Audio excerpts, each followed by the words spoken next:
I would almost get on the phone right now with Idom to talk about his woes with Street Fighter 6 right now.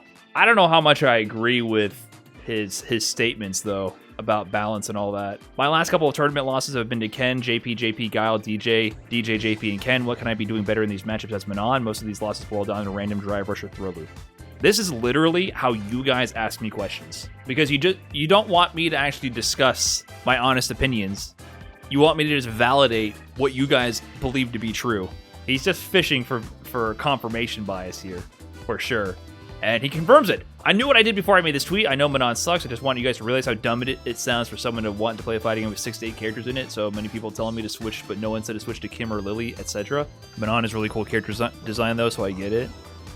I mean, she's just a waifu with a command grab. Of course, Idom can't help but play her, even if it ruins his life. Idom is just weak, dude. He can't resist. That's literally what's going on here. But also, regardless of all the noise that people have on Twitter, you got to remember, people are just venting their frustrations.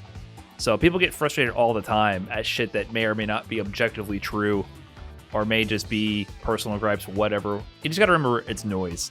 At the end of the day, if you get really fucking good with any character, you can potentially win. Some characters are going to have more consistent paths to winning than others. We just saw a guy win the most stacked tournament, besides Evo, probably, with Kimberly in Japan, beating all the the highest, the most competitively dense region in the world by far. He won with Kimberly. You can do it. I would recommend picking a character that's been shown to be more consistent, but no matter what, it's not easy. Even if the characters people say are busted, like JP and Ken, it might be a little bit easier, but it's not easy. Winning is hard as fuck. So I think one problem I have is, I think players who are like at the intermediate level, there's a lot of people who want to fight for respect of their peers, and they want to make a name for themselves.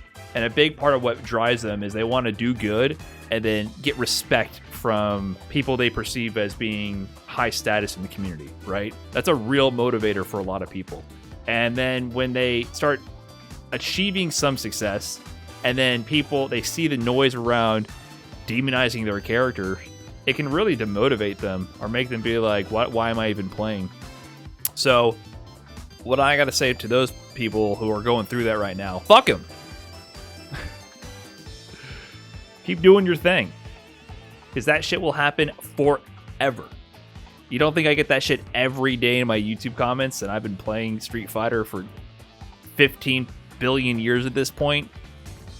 It has, at no point in me achieving any level of success that I've had, has anyone given me any credit ever, right? There will always be people who give you no credit, or people who don't know your history and make shit up.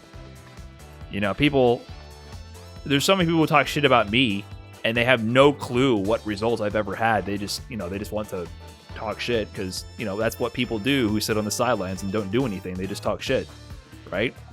So just always keep that in mind. Even if it comes from people who are strong, competitive players, they're stressed and they're venting because you've become a threat to them. That's why they do it. You've suddenly become a threat. You're knocking on their doorstep now, and it's got them heated. So whether that comes from some other players on Twitter, from me, don't take it too seriously. On one hand, also, don't take it to heart.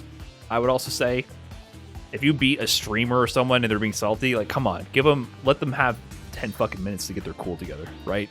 But also, you're doing your thing. But yeah, that was tough for me. When I got that combo breaker top 8, 2017, the big narrative wasn't, oh, Brian F finally has a breakthrough performance. It was, oh, fuck Balrog, right? And I was like, I guess, hey guys, I've been trying really hard for years to finally have a good tournament run, and here I am on the biggest stage, and I worked really hard for this, and you never get it. you never get that moment. You think you finally get that moment, you never get that moment. I was surprised Angry Bird got that. Yeah, I didn't see that, but I would also say that what I'm talking about is usually a vocal minority. And, negativity just always naturally sticks out more into the human brain, right? So you can get 100 people congratulating you, then one person talking nonsensical shit that is factually incorrect, ignorant, and makes no sense, and clearly is indicative of their own lack of understanding and or intelligence. And that'll stick out more in your brain. and it's a flaw in the human psyche. So you also got to remember, like, it's also a minority usually.